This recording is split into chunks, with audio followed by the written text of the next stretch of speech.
Halo, kita bahas tentang construct validity. Referensi yang akan dipakai adalah bukunya Cohen, Swerlik, dan Sturman, chapter 6, bukunya Anastasia dan Urbina, terutama chapter 5-nya. Kemudian untuk pembahasan dari bukunya Kaplan Sakuso dan Standard for Educational and Psychological Measurement mungkin tidak banyak dibahas di sini, cukup dari dua buku ini saja. Apa itu konstruk? Jadi dalam hal ini konstruk itu adalah hal yang diketahui bersifat saintifik, idenya dikembangkan atau dihipotesiskan untuk menggambarkan atau menjelaskan tingkah laku, di mana konstruk ini tidak dapat diobservasi secara langsung dengan cirinya yang mensyaratkan pengembang tes untuk melibatkan tingkah laku atau evidence criterion dalam performanya. Dengan adanya hipotesis ini akan membangun suatu teori sementara tentang naturnya konstruk yang dibuat dengan angka yang diukur. Jadi pada dasarnya nanti kita akan punya hipotesis dugaan sementara di mana yang akan dilihat adalah hubungan antara tes yang kita sedang uji validitasnya dengan konstruk dari tes yang dikebuat itu didesain untuk mengukur apa. Jadi ada tes untuk mengukur hal yang lainnya yang secara teoritis berhubungan. Teoritis ini dibuat hipotesisnya. Dikatakan bahwa hipotesisnya ini diterima atau dengan nama lain tesnya itu dikatakan valid, maka orang-orang dengan high score akan memiliki hal yang diprediksikan oleh teorinya. Yang low score juga sama. Jadi itu kan hasilnya sesuai dengan yang dihipotesiskan, yang diteoriskan. Construct validity definisinya menurut Cohen, Swerlik, dan Sturman adalah judgement penyimpulan tentang kesesuaian dari penyimpulan yang dilakukan dari skor tes. Jadi kita punya tes skor, jadi sekali lagi akan ada dua hal yang dihubung dan akan dilihat dari validitas. Adanya skor tes dan adanya hal yang lain atau disebut kriterion atau evidence. Di mana evidence-nya dalam hal ini dalam kontrak validity posisi individu dalam suatu variabel yang disebut sebagai konstruk. Konstruk yang tadi ya. Kemudian dalam bukunya Anastasia Urbina, pengujian validitas konstruk adalah seberapa tepat, how well, tes mengukur suatu theoretical construct tertentu. Ini mengulang dari namanya, tetapi pada prinsipnya yang dimaksud dengan konstruk adanya hubungan yang dihipotesiskan dari suatu variabel. Katakanlah kita mengukur apa yang kita buat dalam tes dengan evidence lain yang secara teoritis berhubungan dengan menggunakan teori. Ya, jadi kita rangkum saja menurut Anastasia dan Urbina, ketika kita mau membuat suatu alat ukur, maka kita mempelajari dulu teori seputar konstruk yang akan diukur tersebut. Kemudian kita buat hipotesis berdasarkan teori. Teorinya bahwa yang paling umum deh, kita katakan bahwa intelijensi itu akan berkorelasi dengan keberhasilan akademis. Kok bunyinya seperti dalam kriterion validity ya? Nah ini karena kalau menurut Trinitarian view, bahwa pada dasarnya construct validity merupakan payung dari tiga pengujian validitas yang lainnya. Nah, bedanya apa? Untuk membedakan kalau kita ingin menghubungkan antara criterion validity yang misalkan academic achievement, common categories-nya, dengan apakah ini construct validity. Nah, kalau ada theoretical-nya, maka Dalam hal ini lebih tepat dikatakan sebagai construct validity. Teoretikalnya ada bahwa semakin tinggi intelijensi, semakin tinggi prestasi akademis. Nah, jadi kalau sudah ada teorinya, maka lebih tepat dikatakan sebagai validitas konstruk. Nanti dengan kita mendapatkan pengukuran yang ada, pengukurannya ada dua untuk pengujian hipotesisnya, yaitu skor tes intelijensi dan prestasi akademis, maka kita lihat apakah sesuai dengan hasil pengujian empirik tidak si hipotesisnya. Kalau sesuai, dikatakan valid. Kita akan membahas bagaimana evidence dari construct validity itu ada 5 di bukunya Cohen, Enswerdik, dan Sturman. Kemudian kita akan bahas padanannya dengan istilah di bukunya Anastasia dan Urbina. Yang pertama, evidence-nya menurut Cohen, Enswerdik adalah tes bersifat homogen, mengukur konstruk yang cuma satu. Nanti kita akan bahas di slide-slide berikutnya tiap 5 ini. Kemudian, tes skor itu akan bertambah atau berkurang dengan usia. Misalkan dalam hal ini perkembangan bahasa, semakin tinggi usia anak, semakin banyak kosakatanya. Bisa juga adanya waktu yang terlewati atau adanya manipulasi eksperimental, di mana hasilnya sesuaikah dengan yang diprediksikan oleh teorinya. Kemudian, tes skor yang didapatkan setelah menjalani hal tertentu, mirip dengan yang nomor 2, tapi ada batasan waktunya di sini. Ada pretest dan ada posttest nantinya dilakukan, itu sesuai dengan yang diprediksikan oleh teori atau tidak. Yang keempat adalah apakah skor yang didapatkan oleh orang dari kelompok yang berbeda akan memiliki hal yang berbeda sesuai dengan yang diteorikan.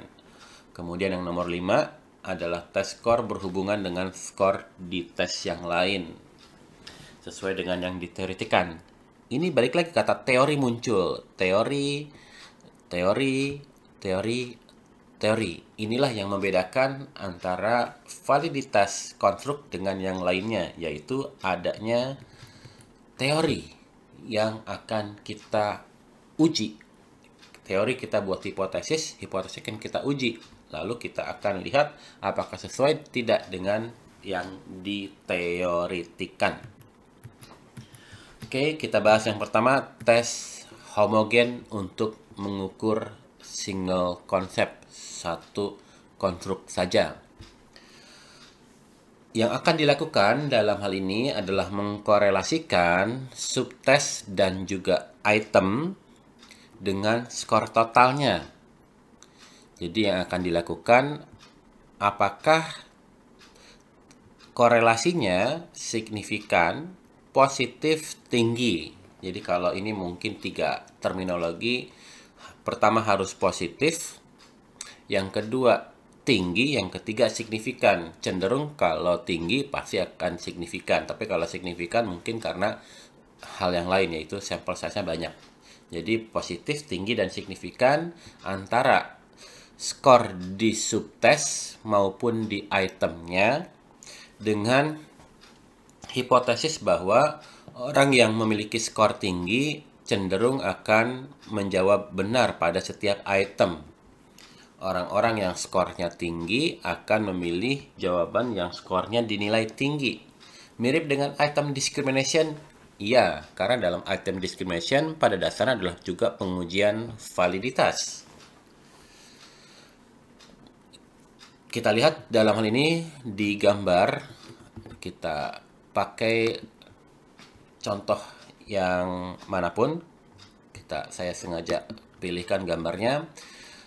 Untuk yang warna yang katakanlah ini orange, ini adalah item-itemnya. Ada 5 subtesnya atau subkonstruk, bisa disebut sebagai dimensi, aspek, komponen, faktor.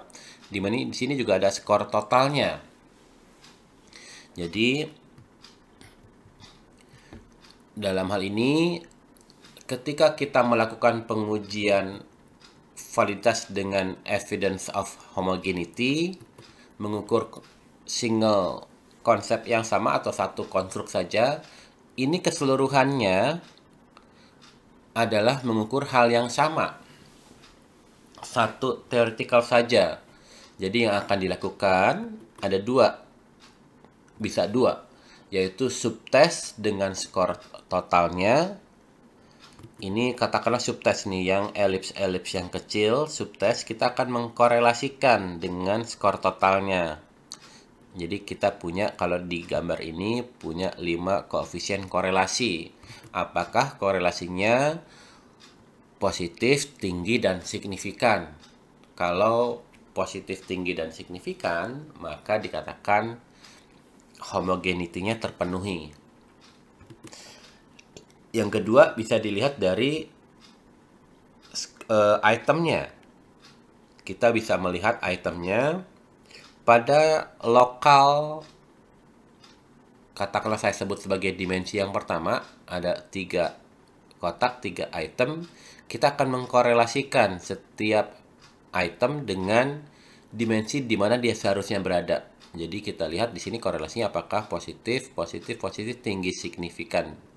Nanti dilihat. Jadi ini mengukur konstruk yang sama dan ini juga mengukur konstruk sama. Atau bisa juga langsung dari item ke skor total. Cuma ini biasanya dilakukan dengan second order confirmatory factor analysis. Ini bahasannya agak panjang, second order. Nanti kita bahas di yang berikutnya. Padanannya dalam Anasazi dan Urbina adalah internal konsistensi, di mana yang akan dilihat adalah pengujian validitas untuk konstruk yang bersifat unidimensi. Ini mungkin juga hal yang agak sulit untuk mengatakan bahwa suatu konstruk bersifat unidimensi atau bukan. Karena kadang-kadang kita mengatakan dimensi, padahal bukan dimensi. Dimensi yang dimaksud dalam psikometrika adalah ketika bagian di dalam alat ukurnya itu terdiri dari hal-hal sub-subnya yang dikatakan unidimensi kalau bisa digabung.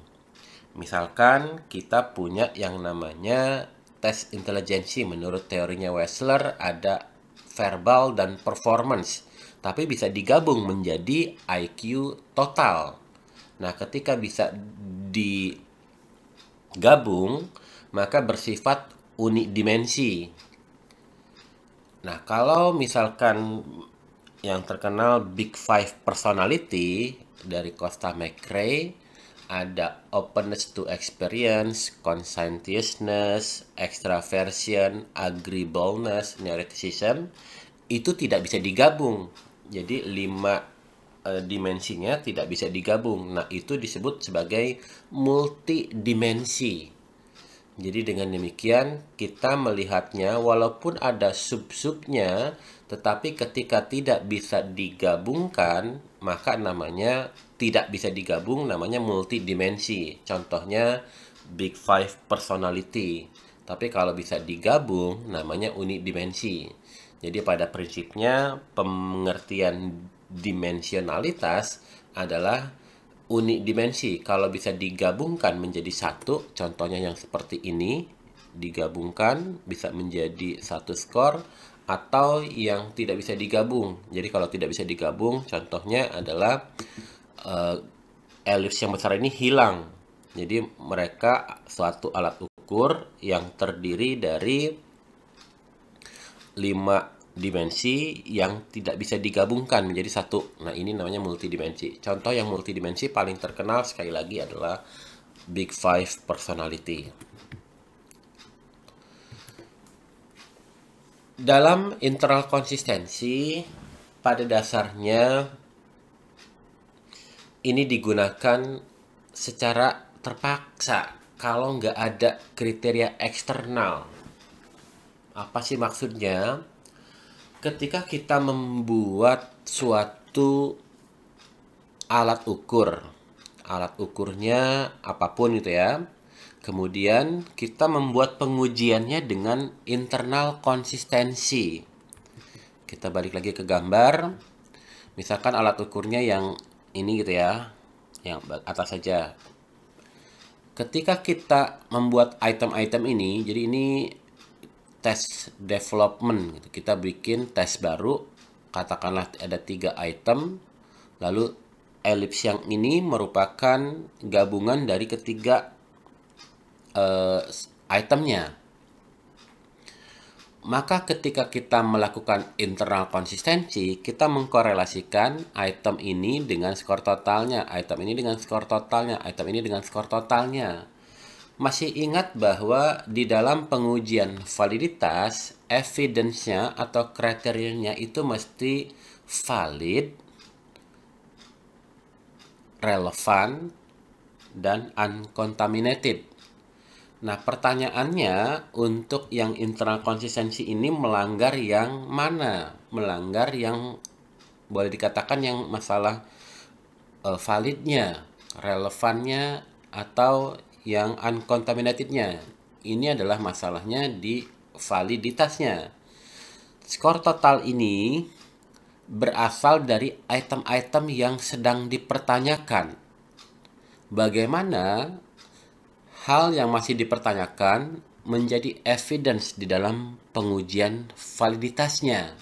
Nah, inilah kelemahan di dalam internal konsistensi di mana digunakan secara terpaksa. Kalau kita tidak punya kriteria eksternalnya. Jadi dalam pengujian validitas alat ukur baru akan sangat baik kalau menggunakan external criterion, external evidence-nya. Sehingga dengan demikian kita bisa membuktikan bahwa alat ukur kita valid. Tapi dalam intrakonsistensi tidak dilakukan, tidak ada eksternal ya. Jadi dalam hal ini, dalam internal konsistensi, seluruh yang ada di gambar ini adalah mengukur suatu konstruk tertentu. Namanya juga internal konsistensi. Jadi sifatnya internal alat ukur itu saja. Nah, masalahnya adalah ketika kita ingin menggunakan homogeneity, pada dasarnya diharapkan sekali lagi kita punya alat ukur yang mengukur hal yang sama. Nah, ketika itu terpenuhi, sebetulnya ini bukan seluruhnya atau sudah selesai dalam pengukuran validitas konstruk. Dengan mengetahui bahwa tes itu homogen, bahwa yang akan kita dapatkan tidak ada informasi nih tentang apa yang didapatkan dari konstruk dengan konstruk lainnya, dengan variabel lainnya. Sehingga dengan demikian sangat penting bagi pembuat alat ukur untuk melaporkan bahwa selain adanya homogenitas, juga kita perlu menunjukkan bukti bahwa tes yang kita buat juga berhubungan dengan konstruk yang lain. Jadi pada dasarnya ketika kita melakukan pembuatan alat ukur lalu pengujian validitasnya, jangan hanya menggunakan internal konsistensi, tetapi juga harus dilihat hubungannya dengan konstruk yang lain agar memenuhi syarat tidak hanya internal konsistensi saja. Oke, yang kedua, evidence of change with age. Ada kata usia di sini, di mana suatu tes yang ditujukan untuk mengukur konstruk tertentu diharapkan atau diprediksikan akan berubah sepanjang waktu. Juga skor tesnya. Jadi yang akan dilihat misalkan adalah kemampuan verbal pada usia balita. Balita ditanya tentang kemampuan verbalnya yang kita ukur dengan kosakata. Wajar bahwa anak yang usianya lebih tinggi, katakanlah 4 tahun, akan memiliki kosakata yang lebih banyak dari usia 2 tahun. Jadi kita akan mengkorelasikan dua hal, yaitu skor tesnya, konstruknya apa, skor tesnya ditunjukkan dengan katakanlah tadi skor verbalnya, kemampuan verbal. Lalu kita juga melihat usianya, lalu kita korelasikan. Kalau korelasinya positif, tinggi dan signifikan, maka dikatakan tesnya valid. Dengan evidence change with age. Padanan dalam buku Anastasia memang ini bukan dengan validitas terminologinya, tapi dengan norma developmental changes. Dalam hal ini yang dilihat bahwa skor tes akan mengukur konstruk tertentu yang perubahannya mengikuti tahapan perkembangan. Semakin tinggi usianya, semakin tinggi skor tes yang didapatkan. Yang ketiga, pretest dan posttest. Dalam pretest dan posttest, maka konsekuensinya akan ada 2 kali pengukuran, di mana di antara pretest dan posttest ada intervening life experience. Ada satu hal yang dilakukan pada variabelnya yang ingin dilihat apakah perubahannya itu sesuai dengan yang diteoritikan. Contoh, kalau dalam experimental intervention di Anastasia urbina, padanannya adalah ketika kita memberikan pelatihan prima, misalkan pelayanan, seberapa ramah seorang frontliner itu setelah mengikuti intervening berupa training. Jadi kondisinya adalah, katakanlah weekend ini para karyawan, para frontliner itu mendapatkan pengukuran tentang seberapa ramah dia terhadap customernya. Jadi ini pretestnya. Kemudian minggu berikutnya mereka mendapatkan intervensi atau training bagaimana bersikap ramah. Tapi training ini harus sudah sangat oke dalam pengertian trainingnya sudah mungkin kalau kita katakan metode yang sangat bisa mengubah tingkah laku. Sehingga kita ingin melihat bahwa apakah alat ukur yang digunakan dalam pretest dan juga posttest itu nanti hasilnya dapat membedakan dari pretest dan posttest. Nanti evidence-nya berupa keramahan. Walaupun mungkin keramahan lebih cocok dikatakan dari perspektif orang lain itu ya, menilai apakah frontliner itu ramah atau tidak ramah. Atau bisa juga contohnya tentang komitmen organisasi. Jadi untuk lebih menguatkan semangat kebersamaan, maka di suatu kantor dilakukan training. Sebelum training diberikan pretest, lalu setelah training diberikan posttest. Nanti dilihat apakah ada perbedaan di mana skor tes itu skor posttest diprediksikan akan misalkan meningkat karena hipotesisnya training meningkatkan. Maka nanti dilihat dengan menggunakan t-test ataupun dengan one way ANOVA apakah ada perbedaan antara skor posttest dengan pretestnya. Mungkin juga bisa dengan tes agresivitas. Kalau dalam hal ini maka concernnya adalah skor posttest lebih kecil dibandingkan skor pretest. Juga anger management dan work attitude dan yang lainnya itu ya. Jadi teorinya dibuat lebih dulu bahwa evidence of pretest dan posttest change itu sesuai dengan yang diprediksikan teorinya. Kembali ke teori. Kalau diteoritikan bahwa akan menurunkan, maka konsekuensinya apakah ada perbedaan yang signifikan antara posttest dengan pretest. Yang keempat, evidence from distinct group.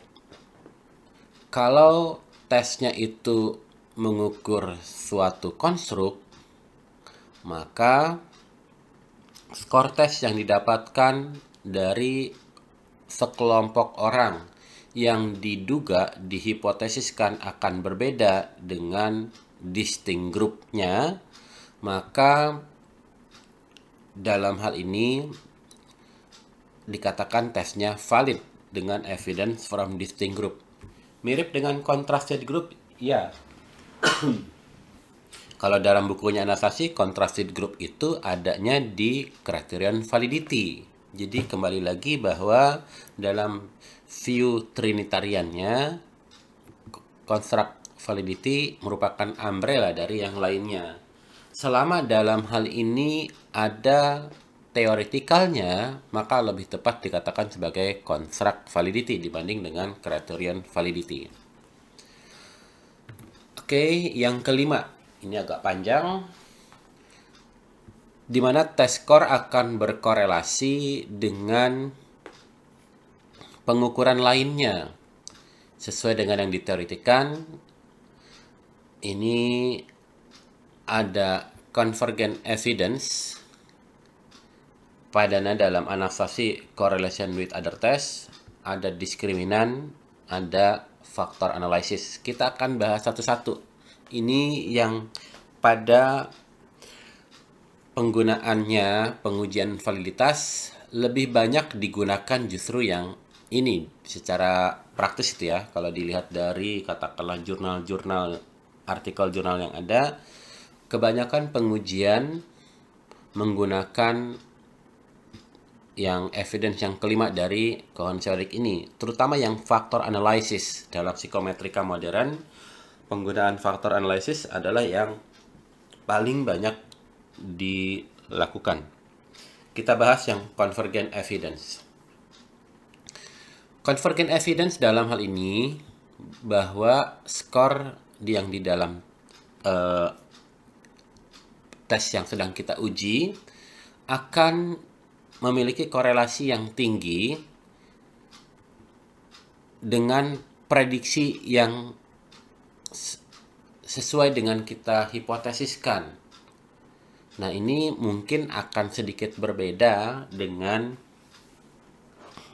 yang pertama, di mana korelasinya harus positif. Nah, kalau misalkan dalam hal ini, dalam convergent evidence, itu tidak mesti positif, karena directionnya itu bisa juga yang negatif. Dalam convergent evidence, yang dilihat adalah bukan positif atau negatifnya, juga hanya tidak hanya positif atau negatifnya, karena tergantung dari teoretikalnya. Tapi yang dilihat bahwa korelasinya high, korelasinya tinggi, sehingga nanti korelasinya signifikan. Apa yang dihubungkan adalah tes yang sedang kita uji dengan konstruk lain yang same, yang sama atau similar, atau yang berkorelasi secara teoritis akan berkorelasi secara signifikan dengan hal yang lainnya. Misalkan kalau kita katakan same itu, balik lagi, ini correlation with other test. Itu kalau menurut Anastasia itu same or similar. Same ini misalkan kita membuat tes baru. Tes barunya namanya katakanlah tadi komitmen organisasi. Kita bikin tes yang barunya. Tetapi kita akan membuat seolah menjadi dua pengukuran yang sedang kita lakukan, bikin alat ukur baru dengan alat ukur yang mengukur konstruk yang sama. Nanti hasilnya kita akan korelasikan, apakah korelasinya itu tinggi atau tidak. Kalau dikatakan predicted direction, kalau same, maka dia akan berkorelasinya positif, karena same, wajar kalau positif. Kalau yang similar itu dapat dikatakan juga same general area. Jadi areanya yang generalnya sama. Contohnya adjustment, penyesuaian diri dengan adaptability. Sehingga kalau kita katakan ini beda apa sama ya? Tapi yang jelas ini similar, di mana pada dasarnya yang dilakukan adalah penyesuaian individu dengan lingkungannya. Maka ini kalau konstruknya namanya mirip dalam generalnya, berada dalam general yang sama, maka ini disebut sebagai similar. Similar juga cenderung korelasinya akan diprediksikan positif. Lalu bagaimana dengan predicted direction yang negatif? Yang negatif dalam hal ini kita akan membuat alat ukur, misalkan komitmen organisasi, balik lagi, kita bikin alat ukur komitmen organisasi. Lalu kita akan memiliki prediksi kalau orang yang komitmen organisasinya tinggi akan berkorelasi negatif dengan job burnout.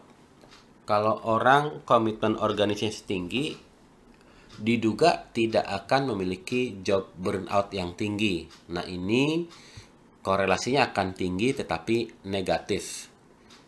Bagaimana job burnout itu bisa menjadi evident dalam convergent evidence? Sekali lagi, harus ada teorinya. Dari berdasarkan temuannya siapa, orang-orang yang memiliki komitmen organisasi tinggi cenderung akan memiliki job burnout yang rendah. Ini pointer in bawah ini sifatnya penjelasan saja bahwa convergent evidence tidak hanya datang dari korelasi identical construct same, tetapi bisa juga similar atau bisa juga yang berkorelasi negatif. Kalau negatif pastinya akan memiliki konstruk yang berbeda gitu ya. Oke, ini convergent evidence. Yang kedua adalah discriminant evidence. Nah, ini berbeda. Berbedanya yang diharapkan dengan penggunaan discriminant evidence bahwa hubungan korelasi antara skor tes dengan variabel lainnya justru menunjukkan bahwa tidak berkorelasi. Tidak berkorelasi dalam pengertian statistik itu tidak signifikan. Korelasinya mendekati 0. Jadi dibuktikan bahwa betul tesnya valid kalau tidak berkorelasi. Ini memang agak aneh gitu ya. Pembuktiannya justru dengan menunjukkan bahwa tidak ada hubungan. Kalaupun kita mau melakukan, akan lebih kuat kalau double, yaitu convergent dan discriminant validation. Tes mengukur X kalau berkorelasi dengan konvergennya dan sekaligus jadi dapat 2 nih dengan tidak berkorelasi dengan diskriminannya. Ya mungkin di dalam kesulitannya adalah kita bikin suatu alat ukur komitmen organisasi. Lalu kita ingin konvergennya. Konvergennya katakanlah tadi job burnout. Korelasinya akan negatif. Jadi orang-orang dengan komitmen yang tinggi maka job burnout-nya akan rendah. Ini dikatakan konvergen. Konvergennya mau 1 saja, mau 2 silakan. Dan berikutnya kita juga cari yang diskriminannya. Diskriminannya mungkin secara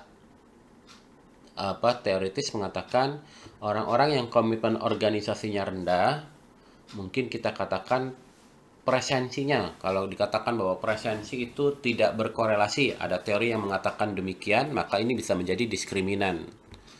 Nah, kendala di dalam pengujian alat ukur baru dengan menggunakan convergent and discriminant validation, kasihan partisipannya.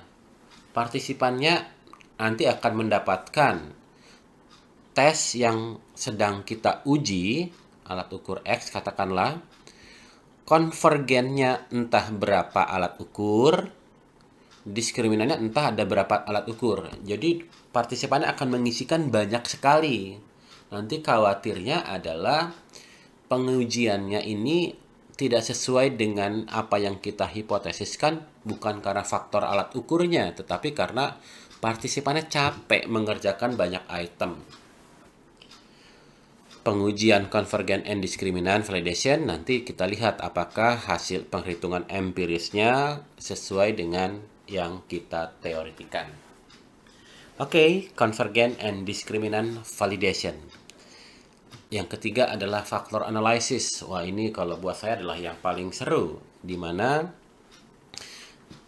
dalam artikel jurnal akan sangat bisa dipastikan pengujian validitas alat ukur menggunakan faktor analisis.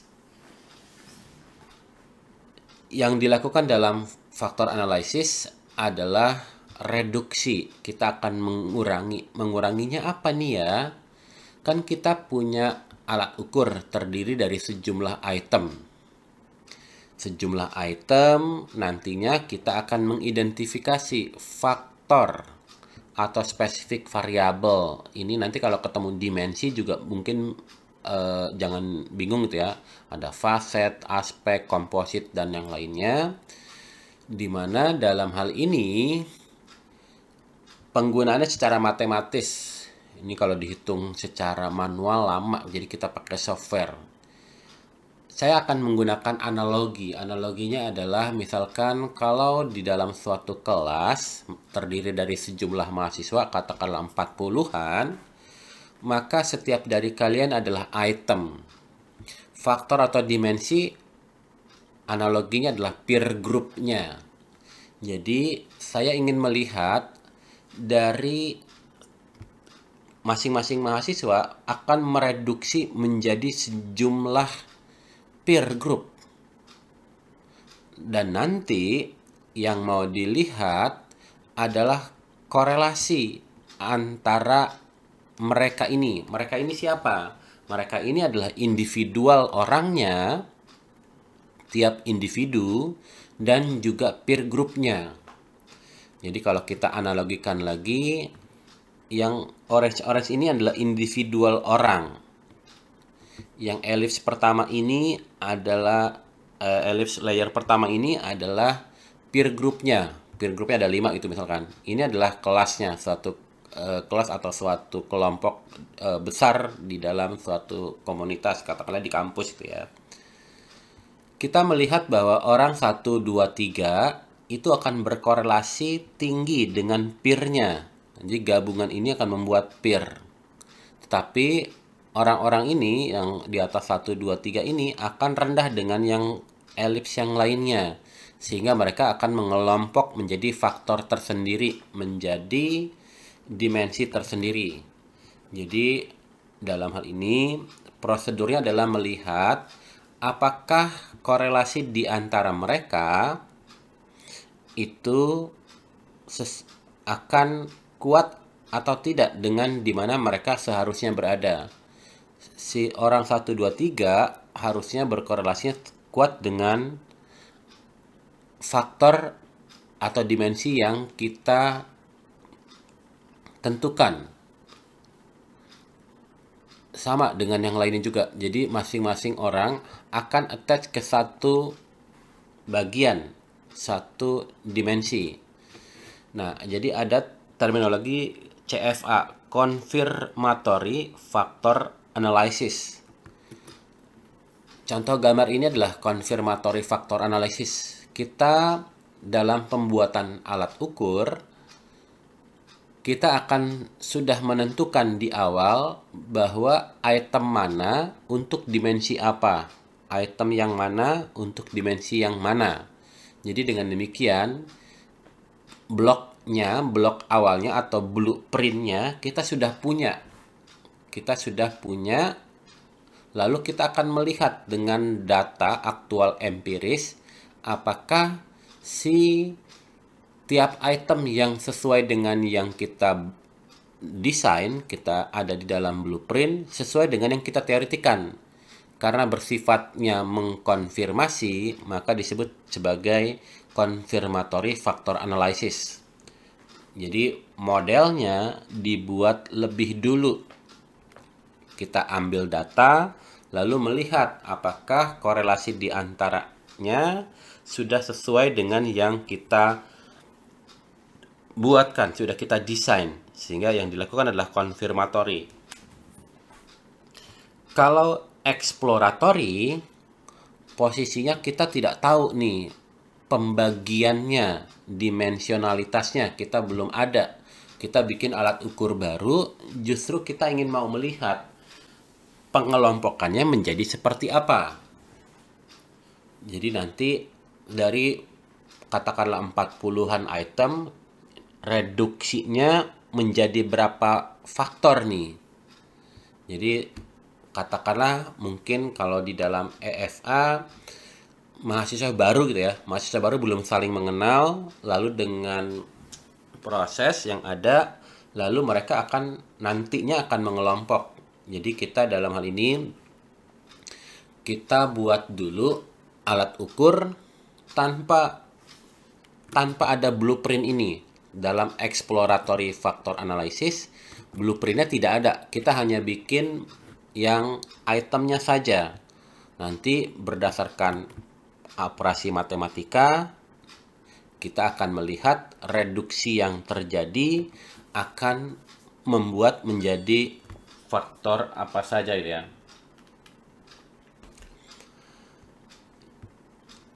Terminologi yang penting lainnya adalah faktor loading. Faktor loading ini adalah angka-angka ini nih, loading faktornya.